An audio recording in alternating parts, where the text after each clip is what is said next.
I can't remember if I ever told you the story of like when I was, I want to say when I first got to Virginia, and I was living with two of my buddies from OCS, and one of them was like, "Hey, like, do you have any like sunscreen?" I was like, "Oh, actually, yeah, I had like a small tube.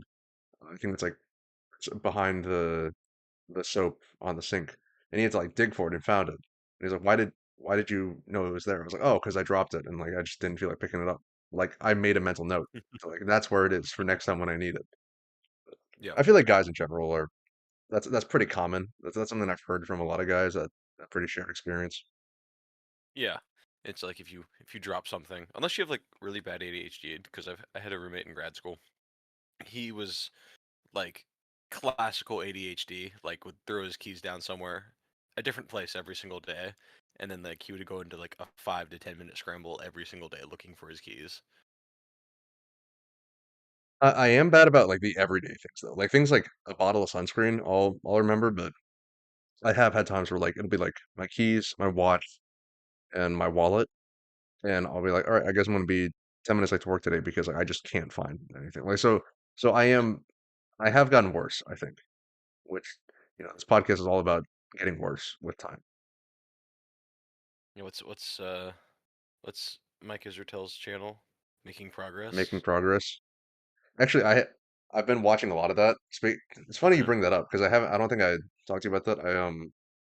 I had watched it a bit back in the day, like probably last year, and then the past probably 2 weeks, I've been picking it back up and probably just watching like an episode or two a day and like just flipping through it. And like it's just good stuff. I will say this leads into my like one of my talking points on the road about influencers and Israetel specifically.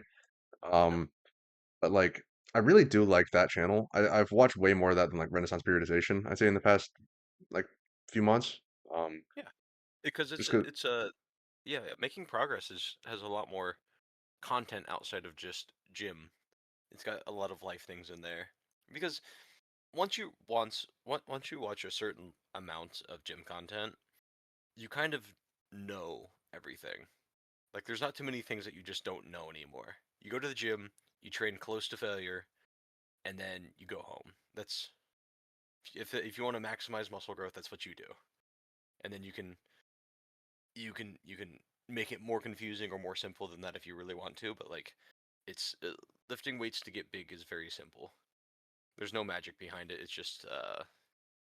It's more just boring repetition and consistency. yeah, so like the only content outside of the informational stuff, like you were saying, which like we kind of know, maybe like I don't know the mechanisms as well as like as they're putting the videos, or like you understand from the PT side, but like I understand the basic mechanics enough to do what I need to do. So the only other stuff is like the entertainment stuff where he's like ragging on influencers, ragging on and it's funny to see a clip once in a while, but like I'm not sitting down watching a half-hour video like of someone working out poorly and getting made fun of. Like I'm like I see enough people working out poorly in my hour or two in the gym every day. Like I don't need to watch another hour of that every day. You don't in your free time you don't want to in your free time you want to escape reality. You don't want to just enter reality again. Yeah, I've never understood when people will watch like I know they're viral, but like people I I have a little bit of the gym algorithm on like my social media, my YouTube, where it's like, oh, like funny gym video or like a just gym skit or something, and it's like it's kind of funny, but videos where people are just like, who is that one guy who recently? I think someone mentioned to me they got canceled or something. Like Joey Swole, is that his name? Um, Oh yeah, Joey Swoll got canceled. I have What was the context behind that? Because Joey Swoll was always the guy that like um he would like counter bully the bully or making fun of somebody at the gym. He would like just pop up just all jacked out of his mind and just tell them, "Hey, don't do that. That's not very nice." yeah, The I person's mean just like trying to better themselves. it's fine in a way, but I feel like at a certain point you go down the rabbit hole so far, you got, hey, this person works out poorly and is giving bad advice, and then you got some guy coming back be like, hey, like once you get three or four reaction videos deep, it's like, were you on YouTube back in the day, like long time ago when there used to be like re with a colon, and like people would be responding to videos like with videos. It'd be like re. It'd be like responding to response videos, and it'd be like two Yeah, YouTubers going at it for like 5, 10 videos deep. And I'm like, once you hit a certain point, it's like just text each other, right? Like yeah, it's just figure it out. Like this is middle school shit. I mean, that's how I kind of felt about like when Greg Doucette and Mike Israetel were going at each other. Yeah, like at a certain point, don't get me wrong. I'm sure it's like a rap beef. It's like everyone they're both benefiting from it, from an Yeah. engagement side, from a view side. But like I'd say as a viewer who's not just very bought into the oh, I just like seeing beef, I just like seeing fighting.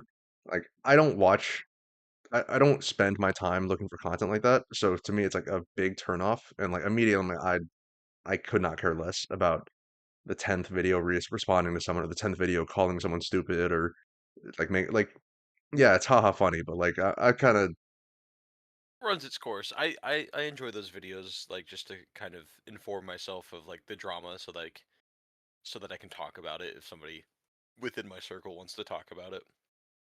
But I'm not going to watch the the the 30th breakdown of a conversation that happened a year ago. I don't care.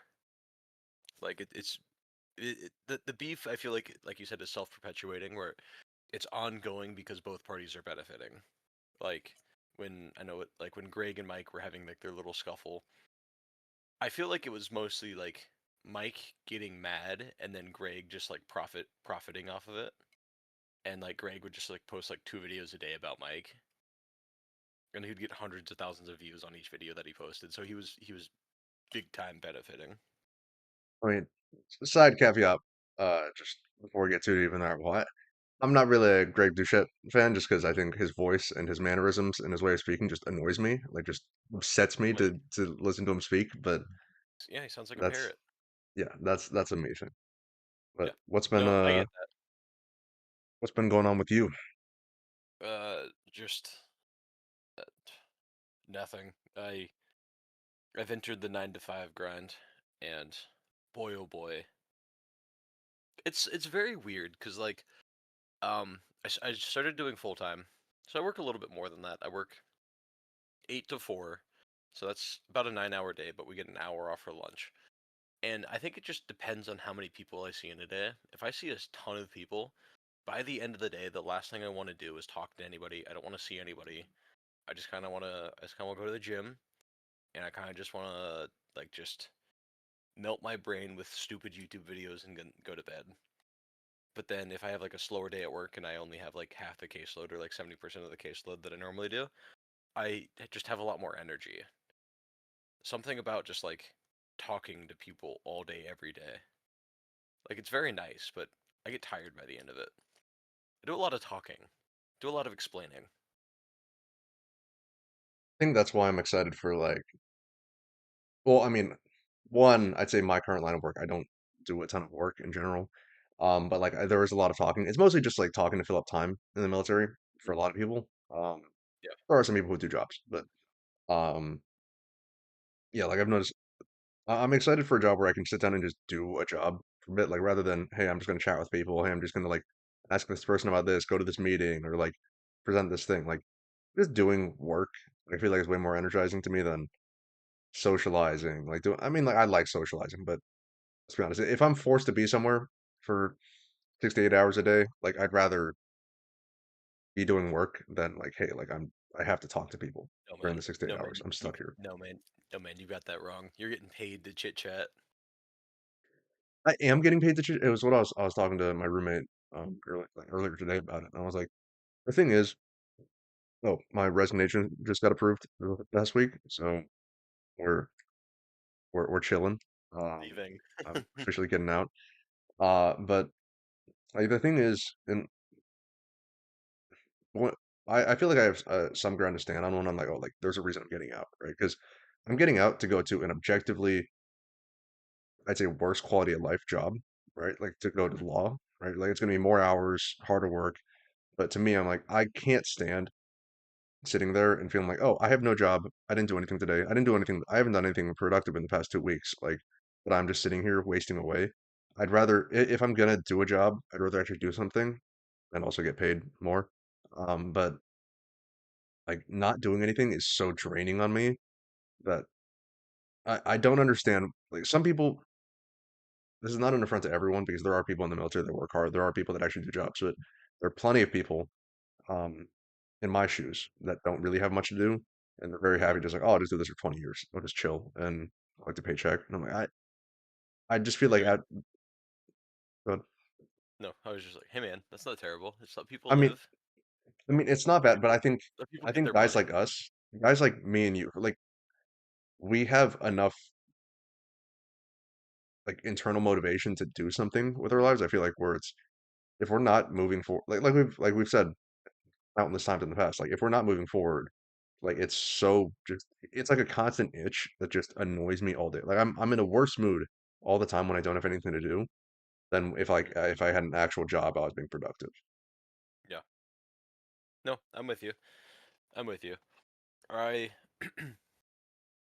I like having solid productivity. But what I'm beginning to notice is that like my tolerance for quality work or like my endurance for quality work greatly diminishes after like 6 hours. Like once I hit like 6 hours of like quality work, my brain is just fried. And then by the end of the day, I'm just like kind of being like, okay, just like looking at the time all day. I'm just like, okay, when do I get out of here? When do I have to? And I love the people that I'm working with. Don't get me wrong. Um, but it's just my brain just doesn't have the capacity to be turned on the entire day. I think that's the most frustrating thing with my current gig that I have now, where like I'm always on and I'm always dealing with like there's always like it's never just like the person that I'm working with in front of me. There's always like five other things going on along with patient care. So like there's always like emails that I have to send out, or I'm having to like contact insurance adjusters, or I'm having to like reach out to doctors, or I'm having to do like a lot of this other stuff. Maybe this is just like my current time now because I've been at this job either for as like a student or like working full time since like January. But like right now there's just been like stuff. A lot of stuff. Anyways, I'm complaining. Uh oh, what's the point? Oh, I know we've talked about it before, but like I just want to go to the European model. I want 4 hour lunches. I want Fridays off. I want 4 day work weeks. I want 4 day work weeks where I work like 4 or 5 hours. I mean, 9 to 5 is just 9 to 5, 5 days a week is just such like the worst thing is people who've been doing it are like, oh, you guys are just complaining. Gen Z doesn't like to work hard, but it's like there is no reason to. Right? Like there are very few jobs that just have that much work to do, Hmm. like that where you actually have 40 hours of legitimate work you're doing. Right? Like I think, like I said, I've gotten used to at my last job that I worked for 2 years. It was like 9 to 3, maybe 9 to 4. That'd be Hmm. like a late day, and Fridays are half days. Right? Like to me, I'm like, okay, that's more reasonable. Even then, there's not that much work to be done. Um, Yeah. and yeah, like you saying 4 hour lunches. I've told people, some people say quality of life. For example, the new place I'm at, they're like, oh, lunch is anywhere from like 11 1300. It's kind of like a 2 hour lunch. Like, well, if you're gonna have a 2 hour lunch, can I just like eat at my desk, which I've been doing the past 2 years, and then just leave 2 hours early? Because that would be preferable to me. I would rather not Yeah. spend like people are like, oh, like you got all this time during the day. I'm like, well, you could just have me spend less time at the office, and then that would be nicer for Yeah. everyone, I think. Yeah, that's kind of where I'm at right now, where I'm just like, I might have that conversation with my employers at some point and be like, hey, I know you're offering an hour lunch. Can I just like move my lunch break to the end of the day, please? Because I don't know, just something about like that extra hour would be nice somewhere else. Like I can eat on the road if I get hungry. There's a million different protein bars out there. I can survive. I can have a protein bar every 2 hours. I'll survive. I But I do it think just it's outdated, and yeah, I agree with you that the Europeans. I can't believe how far we've come. The Europeans have it right with their model. They truly they do. do. They do. Now, in terms of productivity, it definitely goes down, but like quality of life goes way up. Uh, but that's just Luke. Maybe I chose the wrong career. Maybe for work-life balance, that's not what I get for. These are the consequences of my actions. Uh, but I love my job, so that's like the hard part. Like even someone that like truly like I truly love my job. I love every day, like waking up and like starting my day and helping people. But just like the mental drain that it takes to be mentally on for 8 to 9 hours is it's a lot, even if you're super passionate about it. Um, I can only imagine what it's like for people that hate their jobs and they feel every minute. They're dreading Me, every single second. You. yeah, I. That's also why I said I'm like I understand that when I get out of law school, I'm gonna be working like if I try to go to a big firm, I'm gonna be working like 60 to 80 hours a week. Hmm. But like I'm willing to trade off like we're talking about work life, but like I'm willing to trade off some of that for actually liking the job and actually finding some meaning in it. Um, but it's just so hard to find that balance with like meaningful work, but also not wanting to die because you have 5 hours of free time a day. And yeah, And then maybe I'm wrong here, but I feel like as a lawyer, when you're prepping for cases, I feel like those hours might go by quicker. Like you might like I feel like some days you might just be able to like enter your flow state and just like get a bunch of work done. And I don't know, before you know it, your day's over. But like it doesn't really feel like it because you've been so focused on the task and it's been like, oh, I'm checking off all the boxes, I'm doing this, I'm finding um yeah, I don't know. I yeah, think it just depends on the type of job. Where it's just like if you have like enough alone time and there's like a task at hand, you can kind of get lost in the task in a good but way, and like and the time flies by. those were always my favorite days in the 2 years at my last gig because it was very cyclical. Sometimes I'd go like days, sometimes a couple weeks without really anything meaningful, just one or two things here or there. But then there'd Mhm. be like a week where I have like a list of 15 things I need to do, like 15 contracts I gotta write. And then I just sit there. I'm like, I don't really talk to anyone. I just clock in I just show up at 9, do Yeah, work for 6 straight hours, and then go home. And I was like, those were the best days I ever had there because I'm like, I felt productive. I got things done, and it flew by way faster than like, yeah, hey, I'm done with work at 10, and I'm just gonna sit here for the next 5 hours and just chat because we have to be here. yeah, And like, yeah, I'm excited for that, but we'll see. I yeah. start applying. Next week is when the first application opens up Ooh, for ooh, real, and then 2 weeks from then is every other application. So hopefully ooh. by the podcast after this one, maybe I'll have some positive news, or maybe I'll get rejected from every school. And The likelihood of you getting rejected from every school is really low. Do you but have a it's not backup school? zero.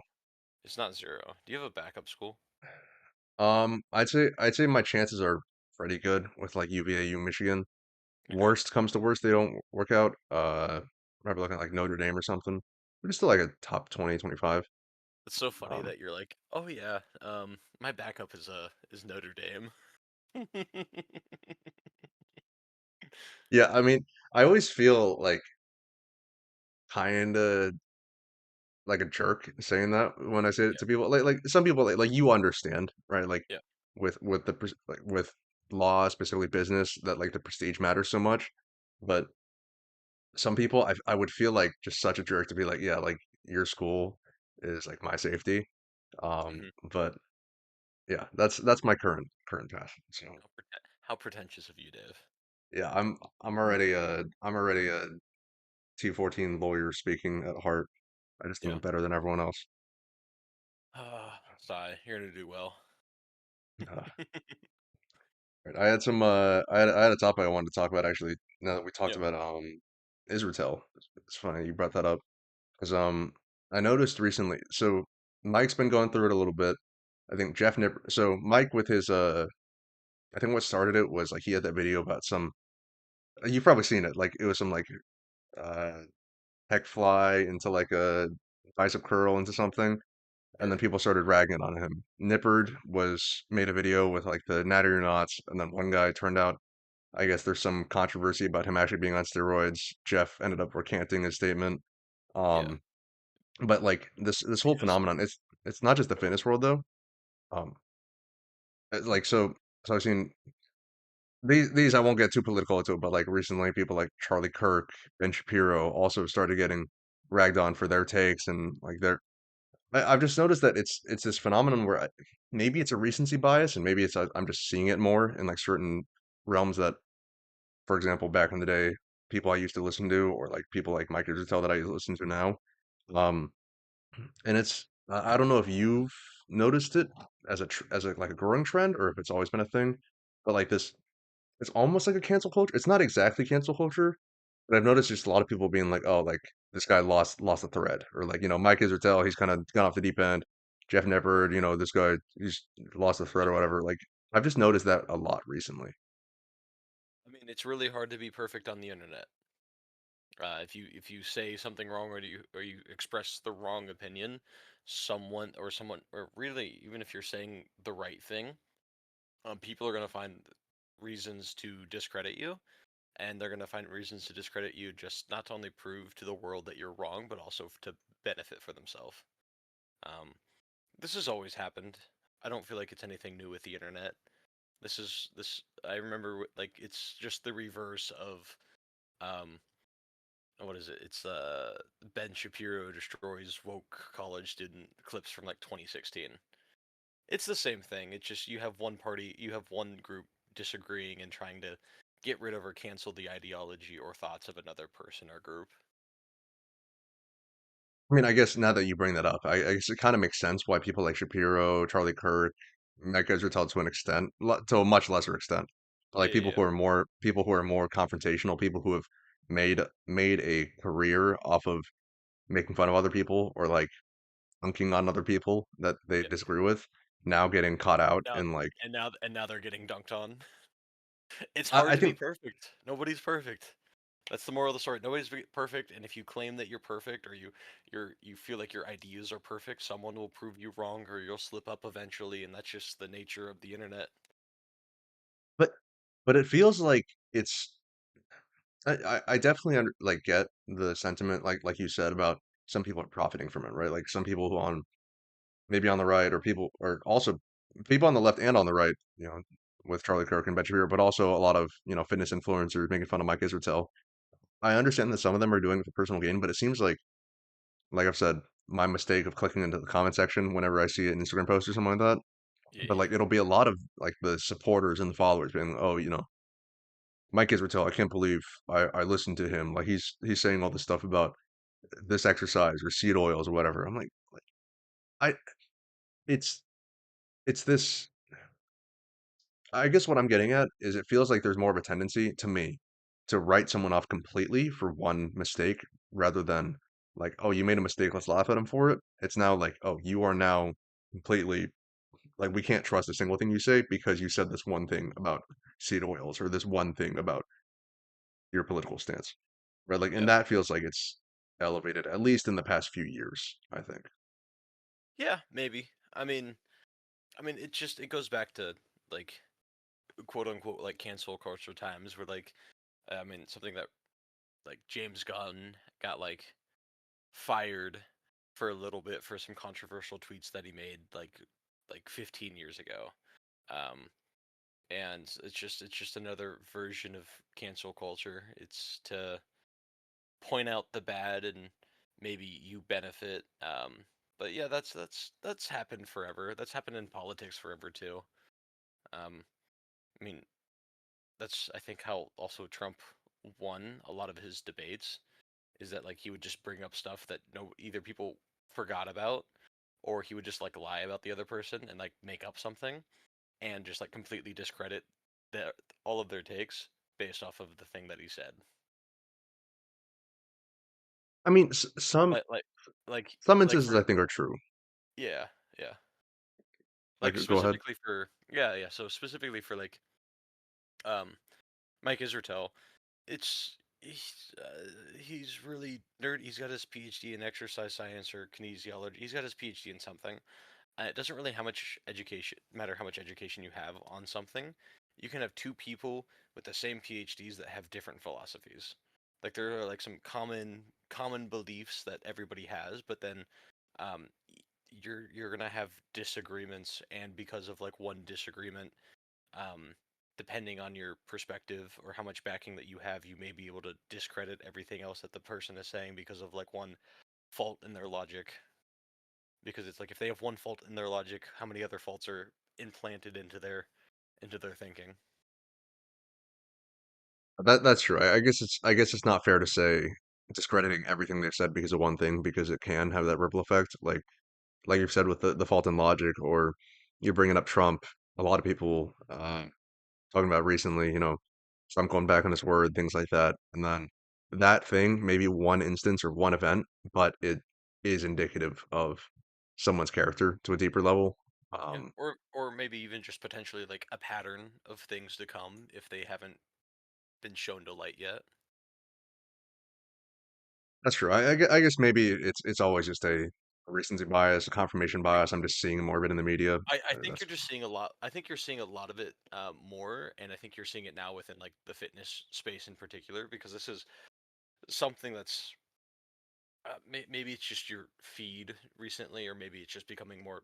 You've seen a bunch of like back-to-back videos, but I feel like that's it's always been something that's been around, specifically in politics, specifically in like world news, specifically like in I don't know the cancel culture stuff that was happening like 2018 and beyond. But I don't know. I don't know how like serious a lot of these takes are because it's like at the end of the day, people are doing it to either gain popularity or to gain a profit. Especially if you're seeing it from YouTube videos from a YouTuber and they're swinging up, so they're attacking somebody bigger than them. They're doing it. They're trying to get their name for their views. that's why we're bringing it up, so we can Yeah. hashtag him and every Yeah. single name we've mentioned we can put in our in the description here. Okay. Who else? Who else is big right now? Zelensky just visited the White House again. Didn't Supposedly. Putin also just visit? Yeah. Yeah, I haven't kept up much with that news. I know I just both visited. Uh, yeah. I know very little. I just what I'm seeing on Twitter. I'm just kind of scrolling in my like 5 minute breaks between patients. I'll just be like, ooh, that's going on, but then I won't read anymore. I very much have become like the headline person, and I used to make fun of people that would only read headlines, but that's me now. I mean, you just don't have. Once you grow up, you just don't have the time or the energy, right? Like it's.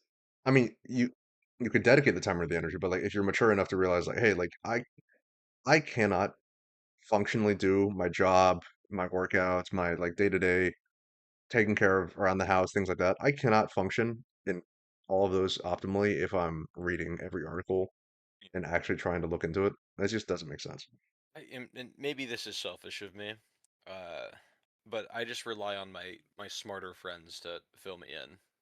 I'll just ask my friends what their takes are, and if I think it's valid, I'll just take what they say to heart and I'll believe them. People And that then are you'll more ask fortunate, ChatGPT, and then yeah, you'll get a good summary. and then I'll cry just like Mike Israetel. I did hear a this is a small caveat, just Mike Israetel, but not a polarizing thing.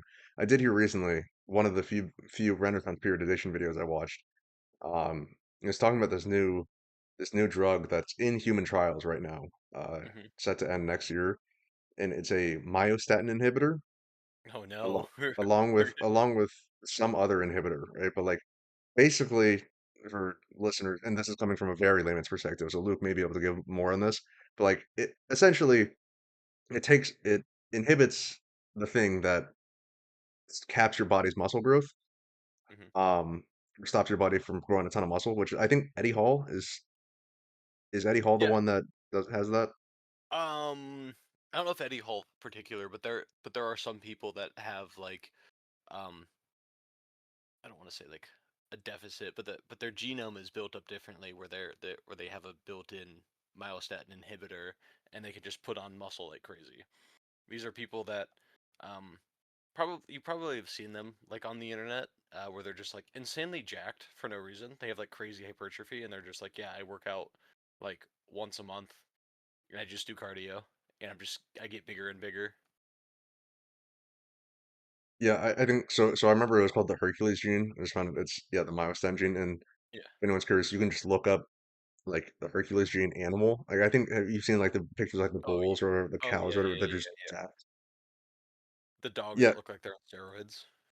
yeah. So I did look, and it's legit. They're doing trials and everything, and it sounds like from at least Mike Israel's point that it's just going to be steroids. Except I mean, I'm sure there's plenty of side effects, right? Every drug has side effects, but it sounds like it's just going to be a lot safer than any anabolic steroids, anything like that. Uh, is that something you It's would yeah, consider? something that I would consider. I would definitely not be an early adopter. I would wait for like the fourth and fifth generation of it to come out. I would not trust any first generation drug enough to be a part of the first trial. I mean, And also, I guess but me and you don't really care as much about packing on certain amounts of muscle. you do. You want to be a freak. But I do want to be a freak. That's it. That was my entire statement. There was no but there. No, I don't know. I mean, is it something that like you? It d- it depends on how like the effects work. So like, can you put on that much tissue, and then let's say you take the drug for however long it takes. Let's say you take it for like 6 months. Um, and after that 6 months, your gains just immediately go back to what you're naturally capable of doing, or do they grow back to a certain level? Or like, do you maintain that frame forever without really having to work out? Well, Because like you'll still have to like worry about atrophy and stuff. So like, but if you're training pretty consistently, are you able to keep that muscle mass? Because that's a common thing with like TRT and testosterone and people that take anabolic steroids is that they'll take the drugs and then they'll work out and they'll continue to work out off the drugs and they'll be doing the same exact thing, eating the same exact thing. Their hormones may be jacked up a little bit, but they tend to lose a bunch of size.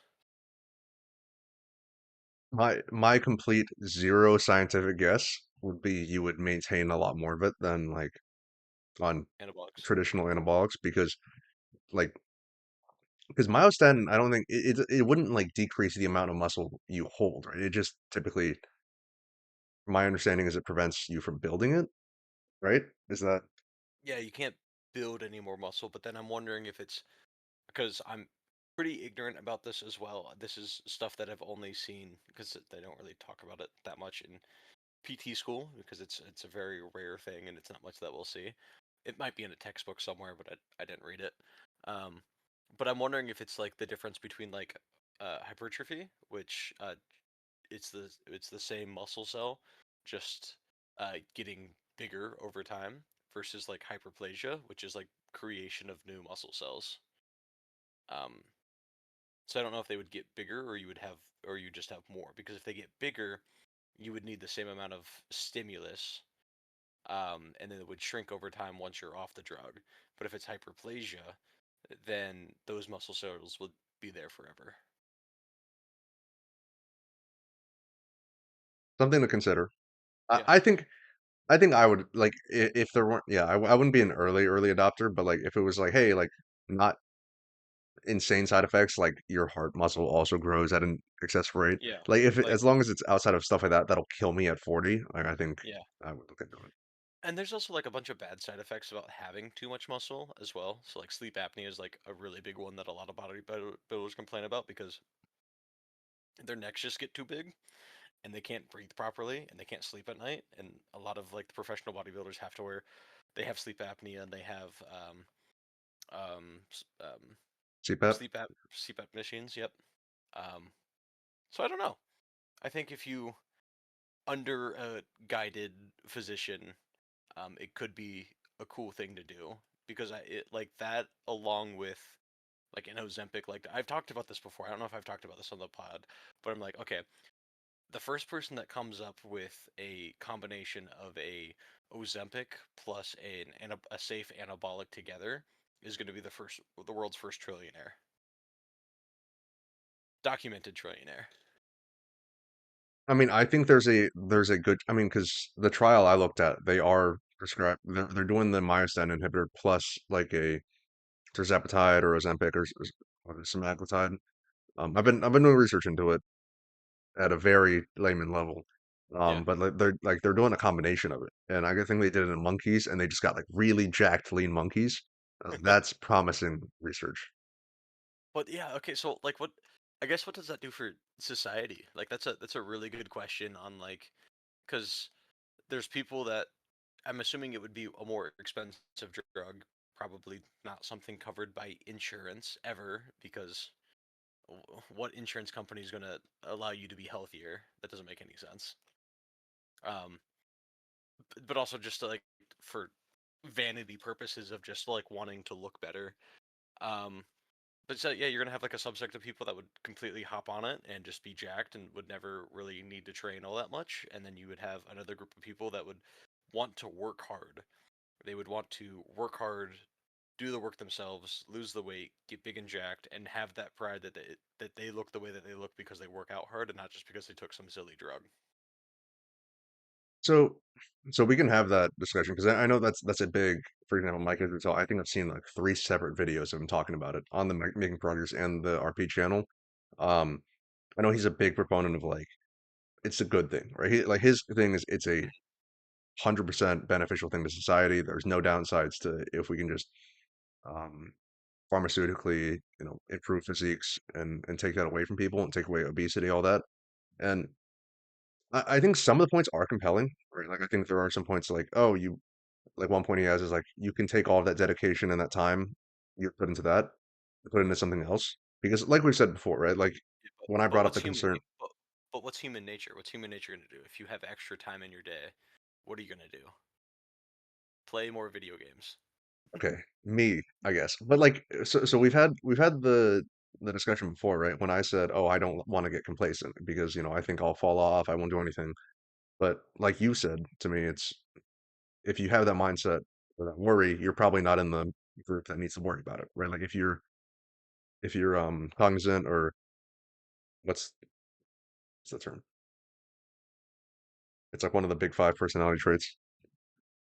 Uh, anyways, um, oh, Introvert, extrovert, what? All right, this is gonna bother me. What is it? confident. Big five personality traits. Conscientiousness. There we go. Okay. If you're conscientious enough to like worry about that, then you're probably not in the subset of people that needs to be worried about um not having that kind of drive. So I Mhm. think I guess I wonder what your take on it is. I think I'm inclined to agree that like if you're the kind of person who is going to work hard at you know dieting, working out, getting that physique um Mhm. without the drug, then even with the drug, you're still that kind of person and you can open up more time to put that energy elsewhere. Mhm. Um I'm not 100% on that, right? Because I do think that that is true. I think that people who are driven are going to be driven regardless. But Mhm. on the flip side, my personal experience, I know I've built a lot more confidence in my ability to do things because like in college, I dieted down myself, like 30, 40 pounds or whatever. Like I did that myself and built the muscle myself. So you do lose that confidence, that feeling of competence side. But do you think you can just get it elsewhere, like in your career or like in your own personal hobbies or whatever? Yeah, of course. Why wouldn't you be able to? Like the gym is just it's just one aspect. Like there's I don't know the mind, body, soul. And if you're not focusing as much on, or if you're not trying to improve your body, and you have like this growth mindset, you're probably going to be working on your spirituality or your soul or your mental. And maybe you find increased passions in your career. Maybe it gives you the extra time to like look for that extra job or like take a second job or have the confidence to get a different job, go after your dream job because now you have time to. Yeah, like I'm kind of with you and Mike where like it would allow for significantly more free time. Um, but I don't know. Well, because if you think about Like it, like the people who aren't in that subset, right? Let's say the people who yeah, weren't going to do it regardless. yeah. The people who say, "Oh, I can't lose weight or gain weight no matter how much or how little I eat," and they Hmm. say that, and they've been saying it for 10 years, right? Those people aren't going to change, or those people just don't have the drive to change. But at Hmm. least with the drugs, at least they won't be nearly at as high of a risk of like failure and all the obesity side effects and things like that.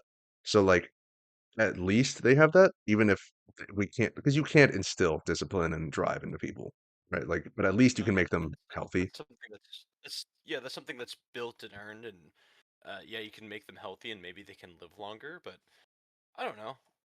There's just I don't know. I just maybe this is selfish of me, but I just trust people more if they work out. I really don't know if like I don't care how they work out or what they do specifically. I just trust them more that they committed themselves to do something that's kind of hard every single like 3 times a week, 4 times a week. Like I just I trust those people more than the people that don't try to better themselves physically.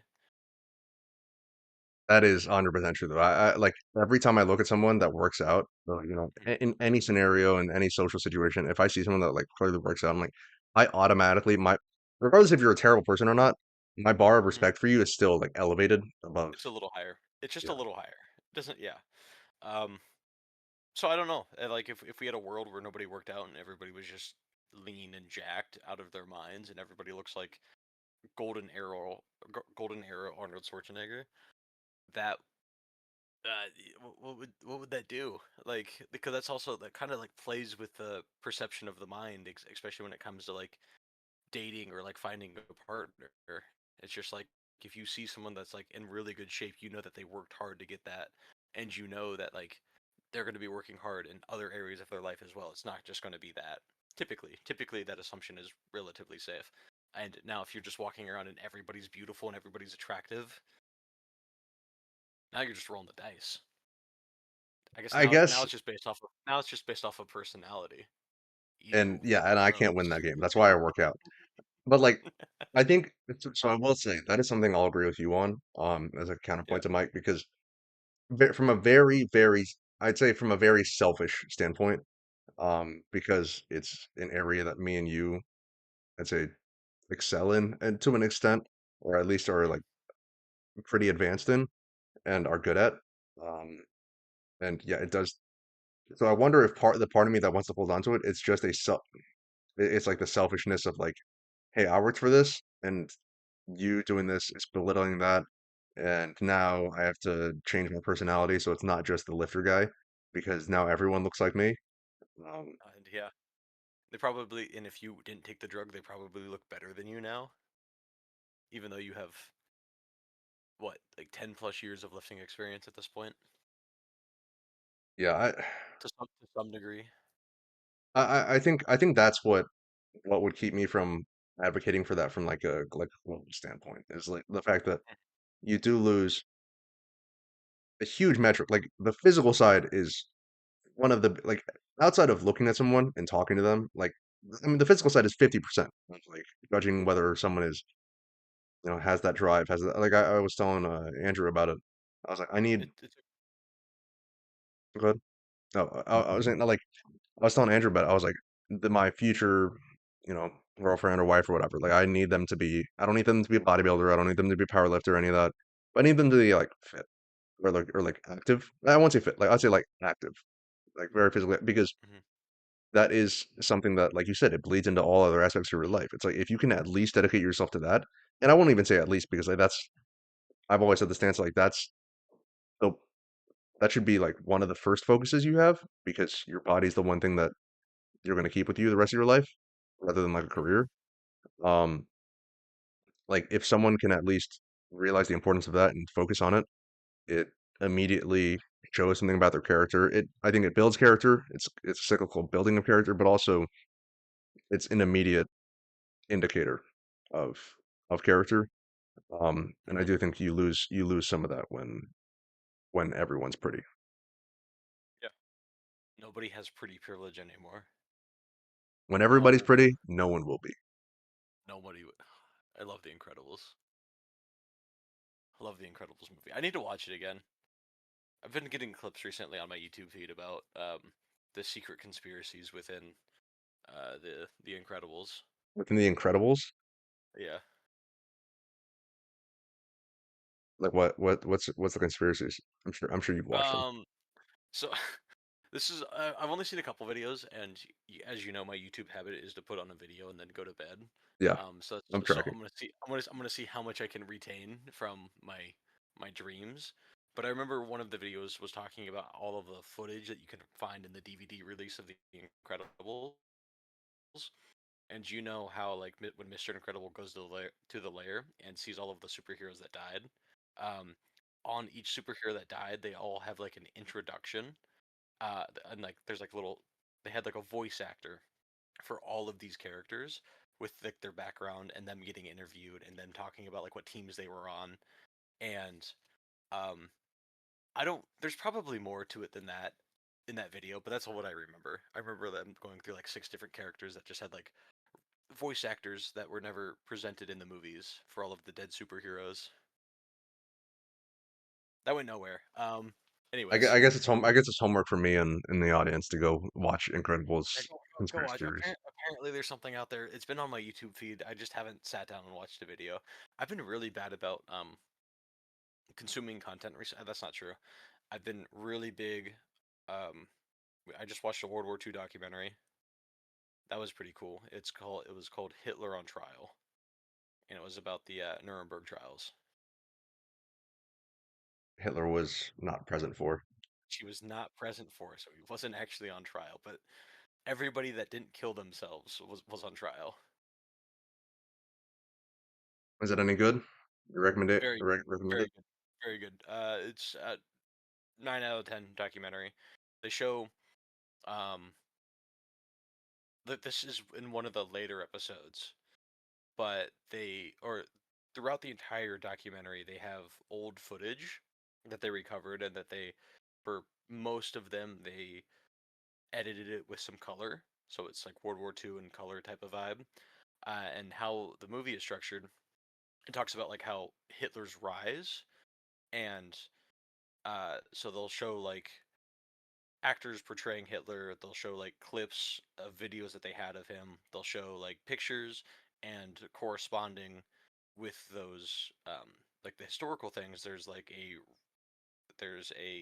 the Nuremberg trials that are happening with it. So when they're talking about like certain events that were happening, they'll show you like a bunch of um live or like footage from like the rise of Hitler. And so like as it's going through Hitler's years of like him being in World War I to him being homeless to him being um gaining some popularity for being like a really like a powerful speaker um at like bar gatherings to like him rising to power. It was really cool. Like there's a bunch of like nifty little facts that I didn't know about World War II and Hitler specifically. Like Hitler never won an election. He was never voted These are into just going to be power. these are going to be your new party trick. You're just going to be like, hey, you want to hear a fun Hitler fact? Yeah, did you know that he the um the the I think it was arsenic that he used to kill himself and his wife, he tested it on his favorite dog first to see if it worked. They would they ever find like did they, did they like find his body and like because I know like you know he's in No. a bunker and everything.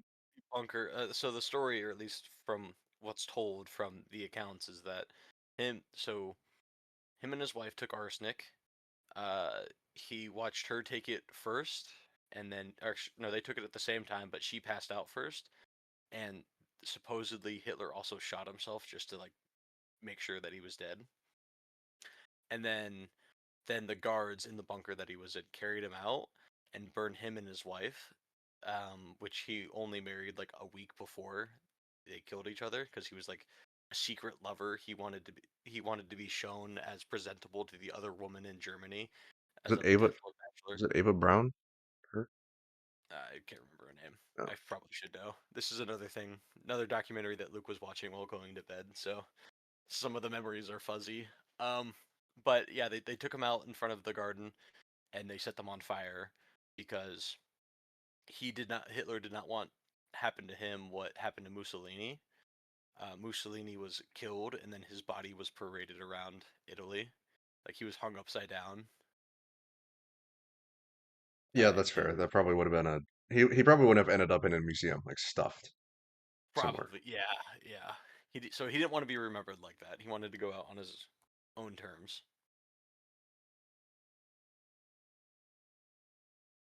And, that's conclusion. Hitler wanted to go out on his own terms. Nice. um, so no, the body was technically were never found. Okay. So, because I know that was the big conspiracy, right? Like the big Like, conspiracy, like, oh, he ran away to Argentina, right? So like yeah, that's always been the conspiracy. So I guess there was never actually. It was just eyewitness accounts. That's like all. That's what we have to go on. yeah, yeah, crazy. Um, but that was a good documentary. I'm gonna get back into documentaries again. Oh, yeah. A documentary that I was starting was the Biggest Loser documentary Like a documentary about the show, basically. about the show, about contestants that were on the show, and talking about like uh how everything that was being done was just being done wrong. They weren't actually trying like the goal of the show was to lose as much weight as possible. And so for like every that you lost would be equivalent to like a point that you would gain, and then whoever lost the most amount of weight would go away with like some big cash prize. I think it was for one of the seasons it was like $250,000. And um from what I'm getting, because I've only seen the first episode, they're really demonizing the trainers because the trainers would like be pushing these people to like burn 6,000 calories every single day, but also only eating like 800 calories a day. And then while they were doing the show, there was like a lead physician where the contestants could go like talk to and talk about like their nutrition and what they should be doing. And the physician would always be like, yeah, I mean, if you're on a like kind of a severe diet, I recommend like I think he said 1,600 to 2,000 calories of food per day for men, and then like 1,200 to 1,600 for women, just depending on like how big you are. And a lot of the trainers, and they would only see the physician ever, but they wouldn't see the physician very often. It would be like once every other week or something like that. And so the physician was like putting in these rules to keep everybody safe, and then the trainers were like breaking all those rules and forcing people to work out that were injured, and like setting people up to like make them fail and to like almost make them injured, um to get more views for TV. I mean, all those kinds of shows, like The Biggest Loser and 600 Pound Life, like all of those, like I think there's like a hoarder show, all that. I've always it's it's kind of the same. It's kind of the same thing as like internet beef, like we were saying earlier, in the same way where I just don't like it. Just feels shady, and like obviously it is. Like that's the point, right? Like the entire point of it is controversy. It's to haha, look at this fat guy. Let's make him eat a piece of celery for his entire day sustenance. Like that's the point. I get it, but it's like to me, I'm like it's it's it's so this is gonna be sound like liberal Dave coming out, and I guess it kind of is. But like it's so exploitative to such a high level that I'm like I can't in good conscience watch anything like this. No, yeah, yeah, it's really just, hey, look at these jacked up people. Let's point and laugh at them. Let's look at these people not having a great time with life. Let's make fun of them. This guy's wife left him because he couldn't stop eating paint. Let's make a 2 hour video about it. But hey, I mean, at the end of the day, these people signed up to be, uh, in a way, publicly humiliated. They signed up to be on a show where they're like, yeah, we're. Do you know what this show's called? This show is called My Strange Obsessions, My Strange Addictions. Like we're gonna be showing off your strange addiction. I mean, I think that's something that like I'm pretty sure it's like an American stereotype, right? Like I think I've at least one or two other times I've seen other people from other countries kind of make fun of Americans for it, like those shows, and it's just our culture just benefits from that. Like it is almost like a dystopian kind of thing. Like people are just selling their bodies and selling their lives and just to make it big. A lot of times it's not even for a lot of money, right? Like I mean, like you said, The Biggest Loser, they have the cash prize or something, but a lot of times it's like they're not It's for paying a lot fun. of money to these people. It's just for 30 minutes of exposure on like a 10 p.m. show, right? Yeah, Like that's all you're getting out of it. yeah. And yeah, with the Biggest Loser, like yeah, it was like if you won second place, third place, anybody below them didn't win anything, or at least I don't think they did. And that's what's kind of nice with like what Mr. Beast. Like people were saying that I've seen like the rumors saying that like he's evil, but he's like undoubtedly done more good for the world than like 99.9% of people. And like when he does challenges like that, even if you lose and you don't do well, or if you don't get first, you win something. Like he makes sure that it's like maybe it's bad, but like everybody gets a prize, everybody gets a trophy. Maybe it's not the grand prize, but like you get something for participating. I guess a question I'd have about that, like don't get me wrong, I I fully agree with at least the sentiment you just had, where it's like he has done more good for people than Yeah. 99% of people ever will, like in terms of just pure value. But like, is that, I guess, are we considering it a net benefit for society, right? Because like, yes, these people are getting money. Yes, value create like wealth creation, all that. But like creating a culture where, I mean, because it is kind of the same culture, right? Like the Mr. Beast videos, a lot of times I think it's less exploitative for sure, right? Than a lot of those shows we were talking about. But it still does feed into the culture, and maybe it's inevitable. Maybe that's just the culture we live in. Maybe that's how we have to do it in American society. But like, is it just feeding the culture, or like we're basically just exploit people for views, make them do stupid things, embarrass themselves on TV, and like that's we're just feeding that culture, even if it's for a net gain. I guess. Do you think it's a net gain, or would you still say it's a net gain for society at that time? Yeah, I would say that. I just tried to Google it real quick. How much has Mr. Beast given away to charity and charity causes? And it says millions upon millions of dollars. And so, like, yeah, okay, if you're exploiting 10,000 people that don't, and you're exploiting them of their own free will, they're choosing to be there, and they're a part of that process, and they're getting them as the contestants or the people helping out are benefiting from it as well. And you're donating millions upon millions of dollars to like give people water or like save the ocean or plant more trees or giving $2 million to people in poverty. That's a net good. Why not? What he's I mean, doing I is guess, undoubtedly good work.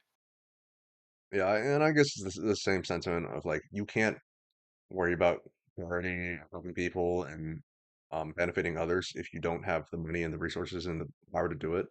I also like it is just a kind of just maybe a law of nature that like you need to be in a position where you can before. Um, so yeah, I guess it is, even if that's the critique people have on the rich like Bill Gates, Mr. Beast, and stuff like that. They have Mhm. their foundation. He has all this giving money away. I guess at the end of the day, it is still net benefit, even if they're benefiting from it, which Yeah. I think is going back, basically refuting what I was kind of hinting at. Um, it is kind of a poor argument to make when people are like, "Oh, he benefits from this." Well, like, yeah, like people benefit from it. Like the only reason people do anything is because they benefit from it in some way. Mhm. Um, but I guess yeah, it is a net. Yeah. And like just this quick Google search here, it says like some controversy behind his videos is that some critics have raised concerns about the stunt nature of some of his videos and whether they may exploit the recipients of his generosity. Maybe, maybe they're exploited. Maybe he will get even more money from their viewership and their participation. But that at the end of the day, they are getting something, and I don't know too many other companies out there that will exploit you and it not only Pay you exploit you for it. but also and then also give you nothing in return. Yeah, it's better than the alternative, which Yeah, plenty of people do. yeah, And I think it's the same thing with like the whole trend of like I think it's hope core or whatever, or like the any yeah, videos of like someone filming themselves doing a good thing or giving a homeless guy something like yeah, yeah, is it kind of shady in a way? Yes, but also like are they still giving this guy money? As long as they're still giving the guy the money and like not taking away like yeah, yeah, like what I mean like if you're walking up to me and like making me play a stupid little game for your views, but Yeah. you give me $100. Okay, sure. You can exploit me a little bit. It's Yeah, fine. yeah. Like that person that's being exploited, if they really need that money or if they're really like down on their luck, they've probably done a lot more embarrassing things and a lot more unethical things than just to be viewed on the internet. Uh, Maybe that's the wrong take. I don't know. Um, I think Mr. Beast is a good guy. Maybe that's my hot take for the day. Mr. Beast probably isn't evil. He's just he's just he may have to exploit certain amount of people or he just has to play the game so that he can do these generous acts because you can't just print money like the US government.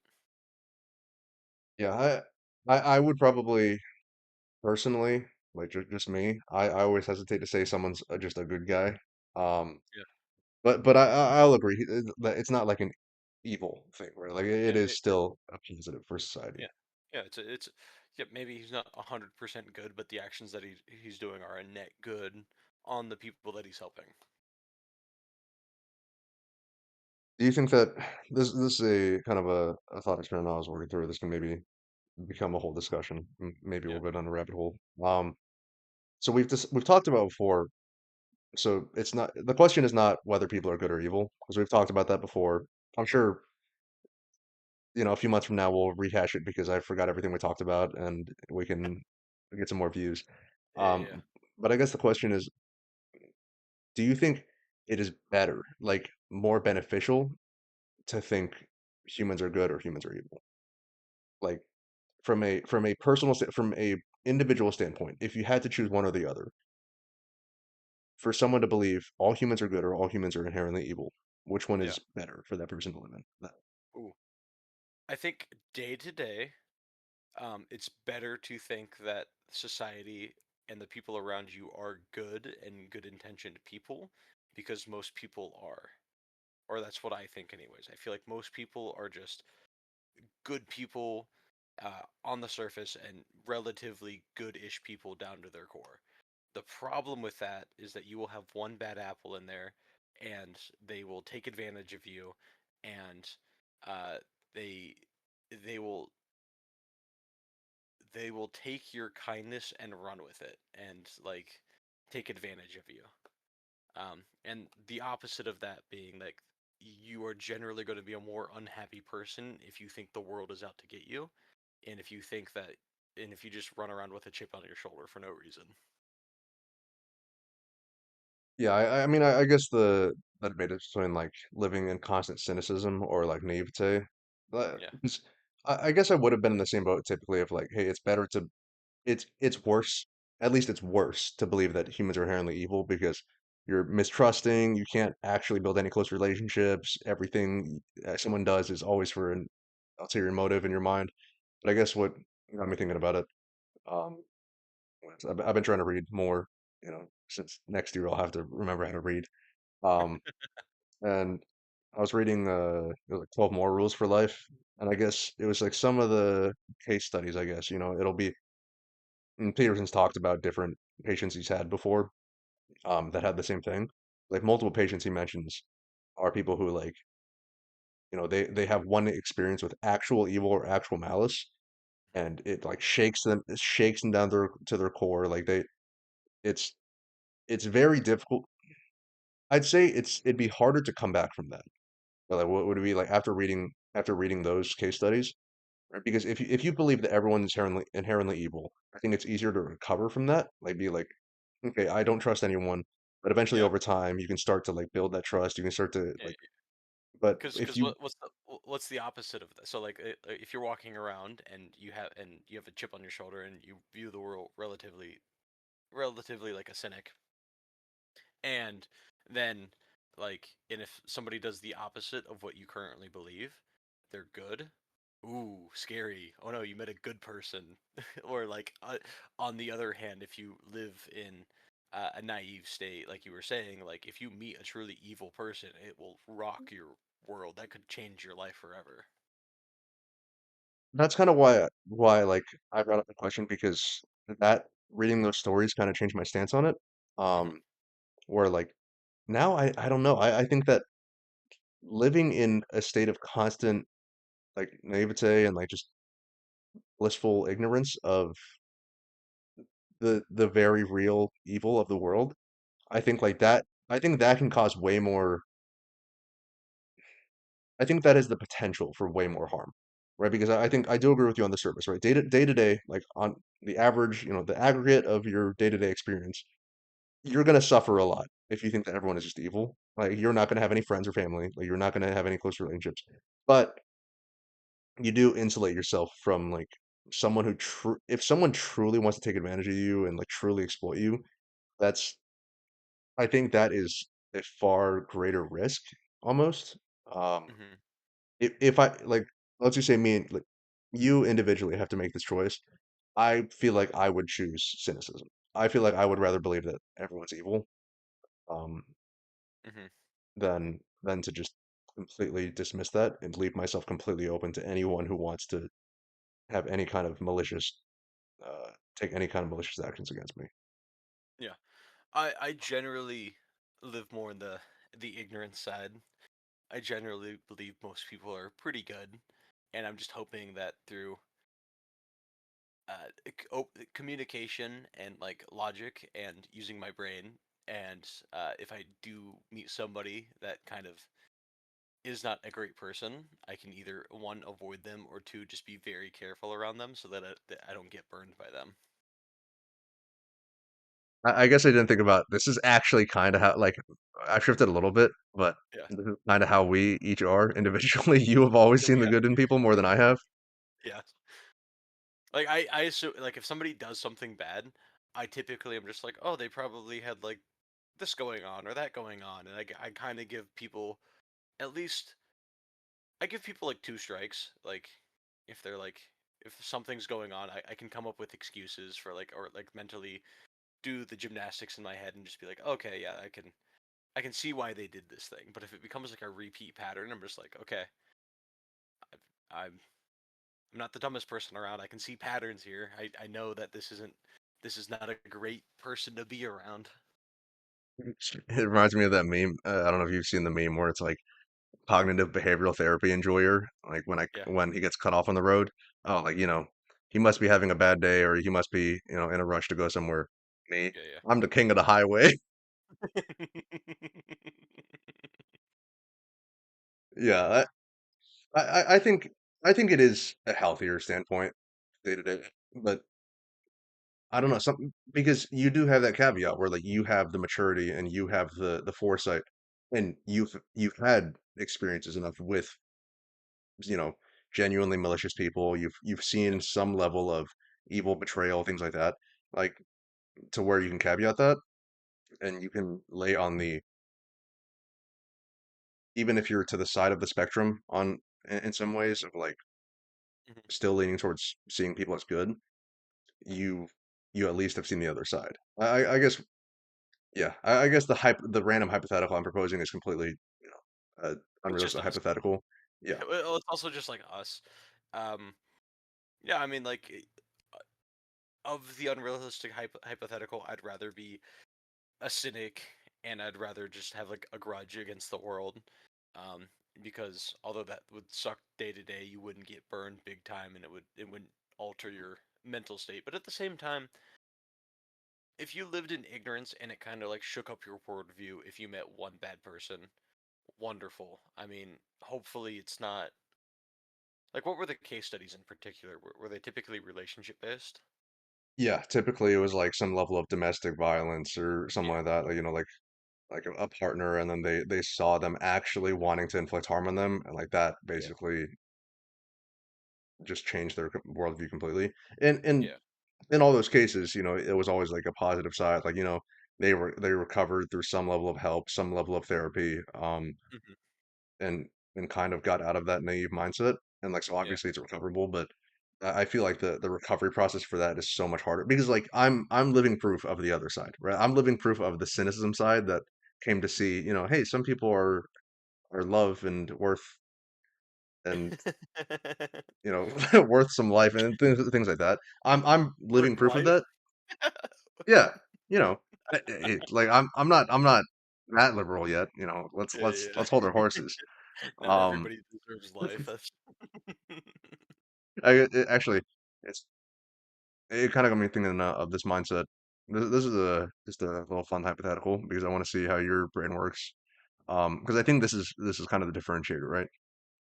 If you had a button, let's say let's say it's a 95% chance you get $10 million, 5% chance you just die. Do you press that button? 5% chance. What's the money amount? 10 million. Okay. Okay, I've got a follow-up question here. Yeah, Okay, if I press that button once and I get the money, you can press it again if you'd like. and if I press that button, can I press it again? You can Okay. press it again. If I can press if I die, where does that money go that I've earned? It goes to your worst enemy. It goes to the person who has hurt you the worst in your past. Oh no. Yeah, because if it was like it goes to 5%. your family, be like, all right, like sure, like at least we're getting it some way, 5%. No, it goes to whatever Yeah, yeah. political cause is like the most detrimental to you as a human being. No, neo-Nazis, no. It's literally just uh neoliberal fascists and Nazis. That's where your money goes. Can I have a personal request? Can my money? I don't necessarily hate them. I just know they're bad. Can my money go to the Hell's Angels? Yeah, that's fine. Okay. But They probably fall under one of those groups. I think there's a good Anyways, amount of intersect. okay. Um, 10 million or my life. I'll press it once. See, that's kind of I'll I press guess it once. I've had worse odds. that's true. That's better odds than anything you'll hit in a casino by far. I, Yeah. I guess I guess like what I was getting at is like that's kind of the mindset.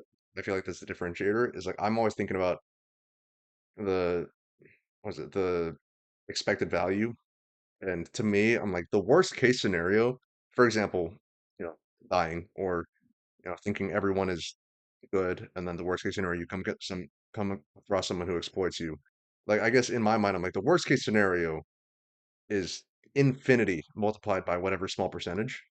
Um, Yeah. whereas like the best case scenario is 95% multiplied by not that great. Um, yeah, so I guess that's kind of my stance is like I'm always more readily willing to see the downside and to play that out of proportion. Yeah. I guess okay, so let's say it's 100 million. Okay, so the money is no longer like an object. Like 100 million is generational wealth. Okay. Um, what percentage?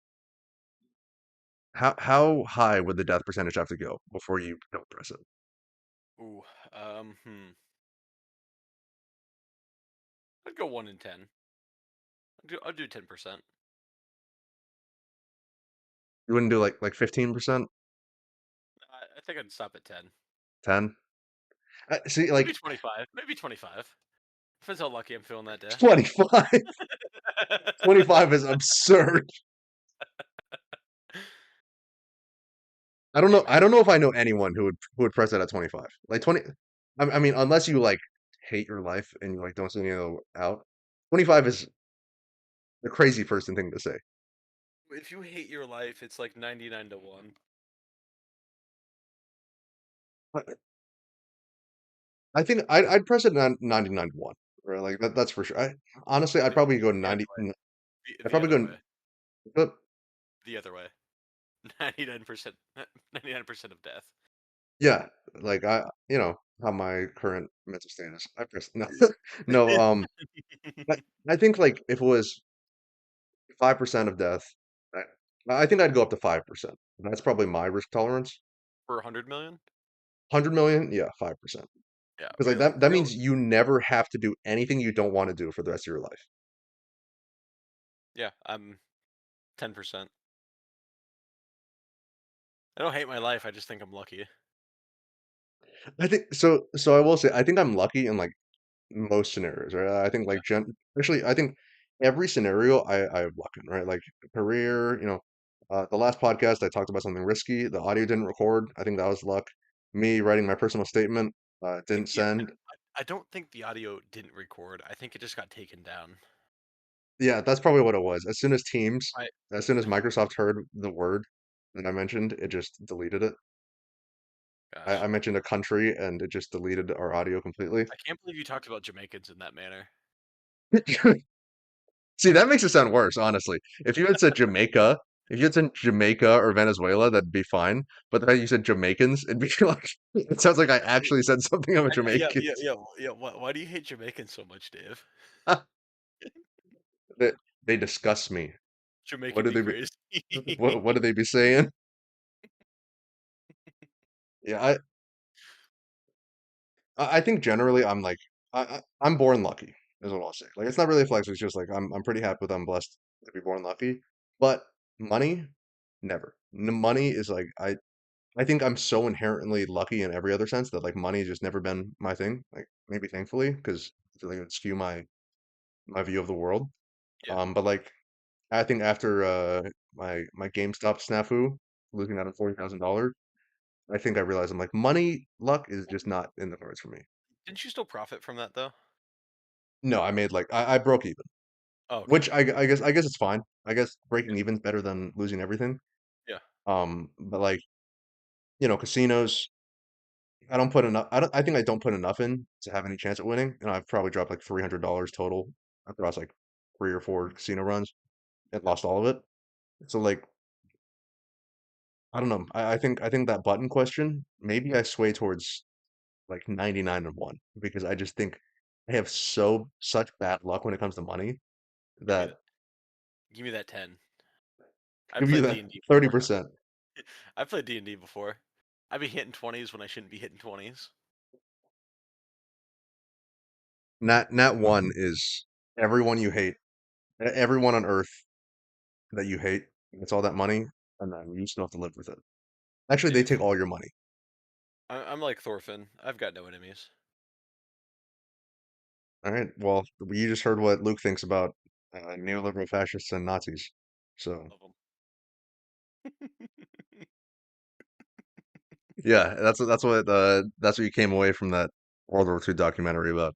That's You got, there's got to be more love in the world. If Hitler was just loved a little bit more, if I that do if that think if that art school would just let him in, I showed do him a think little bit of love. that's actually like I do think that's actually like a no joke though, like a big impetus for a lot of the bad people in the world and a lot of the bad things in the world. Like people talk about Putin being crazy or whatever. I saw some video of like Putin. It was like probably 5 to 10 different instances of like him going for a handshake or something, and like them just like forgetting, and he just looks really sad every time. I'm like, that's Mhm. why he invaded Ukraine, you guys. Like, shake his hand. Like, He's a world leader. He has nukes. Shake his hand.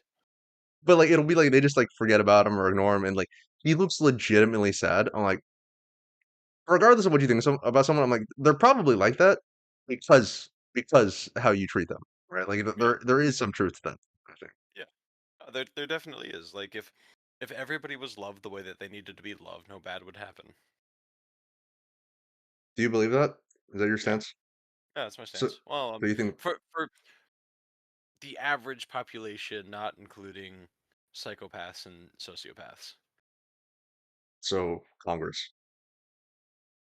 it doesn't work for Congress, It unfortunately. doesn't work for Congress. No amount of love can change Congress.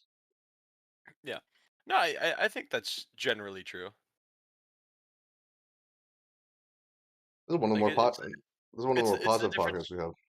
Yeah, I know. Like look what's happening, Dave. Dave, what's here's the big difference. Here's why I'm so positive. I started working full time, and I started getting full time paychecks, and I'm a happy man. I'm buying a car in 2 weeks. Oh, really? You getting rid of the old girl? Yeah, yeah, I'm getting rid of her. She's falling apart on me. She's got like 220,000 miles. There's some slight, maybe potentially major mechanical issues going on.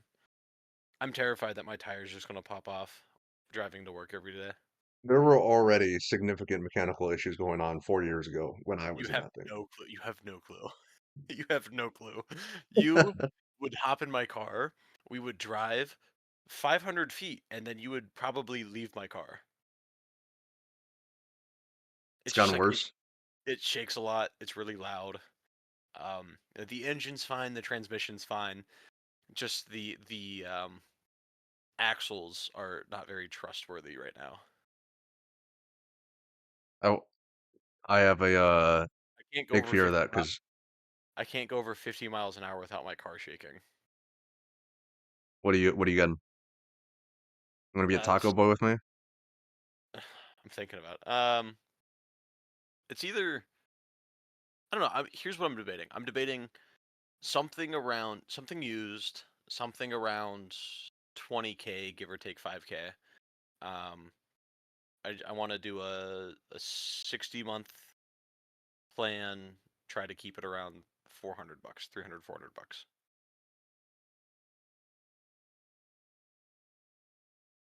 You could probably get a taco for that. I think. What are you thinking for car wise though? Like you don't really care, just as long as it runs. Um, something with decent gas mileage. Okay, so I guess a Tacoma's out of the question. Tacoma's I'm out of the question. I'm I'm happy. Like you know a good day when like so you can press down and it'll show you like the average tank miles per gallon. And if I hit 20, I'm like, dude, I must have been driving real good this month. Oh, Like, really? I was like, that was a good week for me if I hit 20. Like it's typically like 18 is my average in the Dude, city. that's so bad. My Traverse, my 2012 Traverse, my SUV gets more than that. It's yeah, but there's something beautiful about having to get gas every 3 days, you know? What? So you can stop it and pick up nicotine? Something beautiful. I don't know why. I don't know Nicotine why. recharge. No, I kind of want something because I like being up higher off the ground. So something in between like an SUV and like a sedan, I'm gonna get a lifted Tesla. dude. A little out of my price range, unfortunately. Base Teslas aren't bad. I think they start at like 30,000, which I could totally do. The downsides to Tesla is that um they generally have the cheapest maintenance, but if something goes wrong, something goes really bad, and then you have to go into the Tesla shop and get it fixed. And there's like, and no other company, no other like place can just work on a Tesla. You have to go to a Tesla shop. Yeah, there were a few people at my last command that had like probably two or three of them that had Teslas, and like when they outside of the windshield, like every other Yeah, thing, they were like, yeah, I have to schedule an appointment. It's like a month out, and yeah, that's the only availability. Like literally can't get my car fixed until then. Like, yeah, yeah, it's a lot more yeah. hassle than it's worth. Oh yeah. Like if something bad happens to my car, I can make an appointment, probably get in the next day, get it fixed, get it taken care of, and then drive away. Order the parts that I need from the one of the local shops. Yeah, so something just kind of in between. I kind of want something that gets like close to 30 miles to the gallon because I'm having to drive back and forth to work every day. I could just get a Prius, Don't get a Prius. but dude, At least like get like a Camry or something. Like a little more. I could Don't get a Prius. Like I could get a pre-free. yeah, as long as you okay. If you're going like I, I Toyota, want don't you to get a look. Corolla. I won't get a Corolla. Look up what the new Priuses look like. Like 2026. I think 2024 and beyond. 24 Prius. Oh, it's a spaceship. Yeah, I mean, dude, it's not a bad looking car. it's not bad. Like my biggest problem with the Prius before was that they look terrible. Let Now me they see look what cool. let me see what like a 2018 looks like. Yeah, that's rough. Yeah. Yeah, the Prius I they've changed their body. The body looks serviceable now. I don't know. I think maybe this is a bias because also like you're literally bigger than I am, and I feel like I'm already of the size that it kind of looks goofy when I'm in a car like that. Yeah, So you being my in a girl Prius. I'm only saying this because my girlfriend drives a Prius, and I've driven her car a bunch now, and it is rather awkward to get in and out of that thing. Yeah, like you have to hit like an ass to grass squat to get into I the know seat. I am, and if I don't, my head hits the top. Uh, but that's why like cars higher up off the ground, I don't have to squat as low. They generally have like a bigger body, so I can like not have to like duck my head to get in. I'm gonna throw Tacoma in the ring. That's my stance. You could also if you want to be if you want to like look the part, but people will make fun of you. You could get one of those like hybrid or electric trucks. Oh, Oh, like what the was it like Rivian yeah, or so the Tacomas have hybrid versions. I think 2025. I think Ford made like a Maverick. I want to say that's a hybrid. Maybe that's a full electric. I mean, either or. I'm down for a hybrid. Give me like 60 miles a gallon. I mean, it's still a truck, so you'll cap out at 30. But hey, 30 is pretty good. I'd kill for 30. I know you would. Here, let's quick quick tangent. What are the best? What does Reddit say about the best hybrids? Reddit probably describes all electric. They said there's not many reasons to not buy a hybrid. Oh, so get I a mean, hybrid. hybrids I think are definitely better than like full electric. I would feel way more comfortable getting a hybrid than a full electric. Oh yeah. Oh yeah. This dude's saying what is it? He's got a Camry hybrid, 52 miles per gallon. That I number just, just doesn't make sense in my brain. I just don't think someone with your build and your frame can drive a sedan or coupe. I just don't think it fits the vibe. No, it doesn't. I gotta maximize the vibe. This is an Uh, aura. This is an aura thing, right? yeah, I can't be driving something super low to the ground. I don't have the money for a sports car yet. I want a truck, but they're just really inefficient, and I don't need a truck right now. I mean, here's the thing. I drive a truck. So I drive a Tacoma 22, and I've been even just that.